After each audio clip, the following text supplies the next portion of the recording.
There are moments that don't make sense to the world. Moments so tender, so bold, so deeply human and holy, that they slip past logic and land somewhere in the heart. Mary gives us one of those moments. A woman breaking open a jar of perfume worth a year's wages, pouring it all out at the feet of Jesus, wiping them with her hair. It's a scene that stops us in our tracks, not because it's beautiful. It is beautiful, but because it's completely unreasonable. And yet, that's what divine love is. Divine love is simply unreasonable. This story doesn't just tell us what happened days before Jesus' death. It shows us what it means to love with abandon, to behold Jesus with full vision, to honor him not with logic or calculation, but with the perfume of our souls. So, let's enter the scene. We're in Bethany, the home of Lazarus, a man that Jesus loved tenderly. Jesus is reclining at the table among his friends. The air is thick with intimacy. Here is love, raw, vulnerable, and embodied. Here is the divine, not sitting on a throne, but reclining in a home that smells of bread and burial. And then Mary steps in. She doesn't ask for permission. She doesn't say a word. She just comes in, breaks open the jar, and the fragrance fills the room.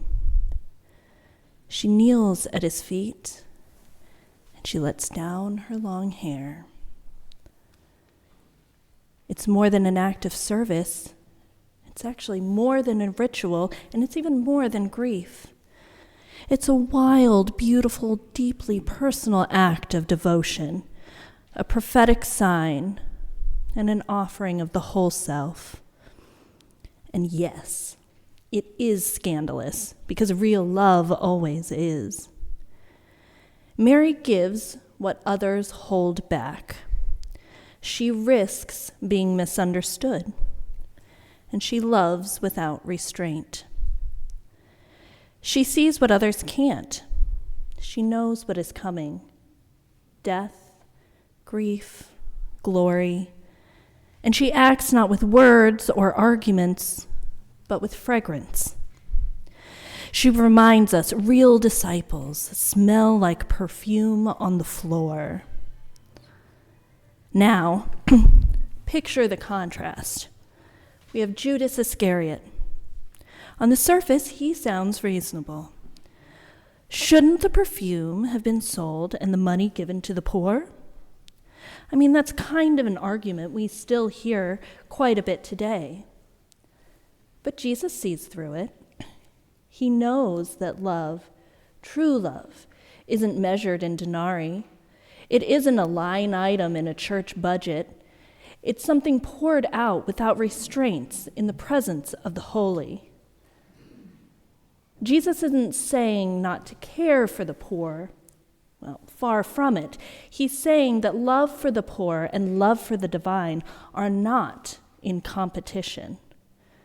They are meant to be intertwined. And we're called to love the poor as extravagantly as we love God. Because in God's eyes, they're all the same love. And this is where it gets personal. Because we live in a culture that asks us to measure everything.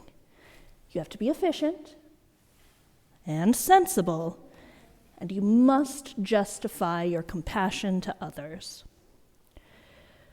We're taught to love with condition, to give only what we can spare, and to serve only when it makes sense to ourselves. But Mary didn't give what was left over. She gave everything. And it makes me wonder, what am I like, Mary? When have I poured out love that did not make sense? Am I willing to go beyond what is reasonable?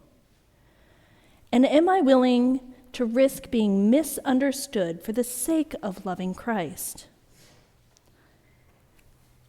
But then I also wonder, am I like Judas?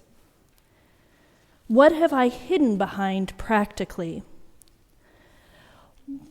When have I questioned someone else's offering because it made me uncomfortable?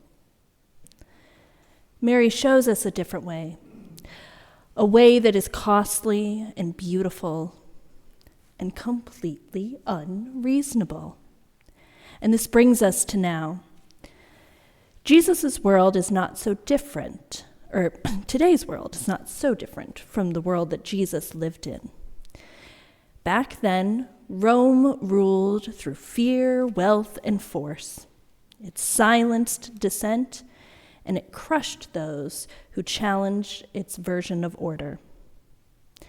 We see echoes of that same empire spirit here today. We have leaders avoiding town halls, billionaires trying to buy elections, faith twisted into a weapon, and Christian nationalism still disguising itself as Christianity, but it's not the gospel. Because we know the gospel. The gospel smells like perfume. The gospel kneels in love. And the gospel breaks itself open. So we have to ask, what does it mean to be unreasonable in a world that values control? What does it mean to love when power demands performance? What does it mean to pour ourselves out when the world tells us to just hold back? Maybe it looks like creating a Bethany right here where we are. A place of radical welcome, a refuge from empire, a home where the poor are not pitied but loved, a church where our devotion is not calculated but poured out. What if we lived like Mary? What if we gave like that? What if we believed that our whole lives, our very selves, could be offered as perfume at the feet of Christ? What if the scent of our love changed the atmosphere? That's our invitation, isn't it? To live like disciples who anoint the world with unreasonable grace. To refuse the voice that says, "Why this waste?" But instead, this is worship. So this week, as we move toward the holy mystery of Holy Week, let the perfume of your soul pour out. Not for show, not for applause, but for the one who walks toward death in love.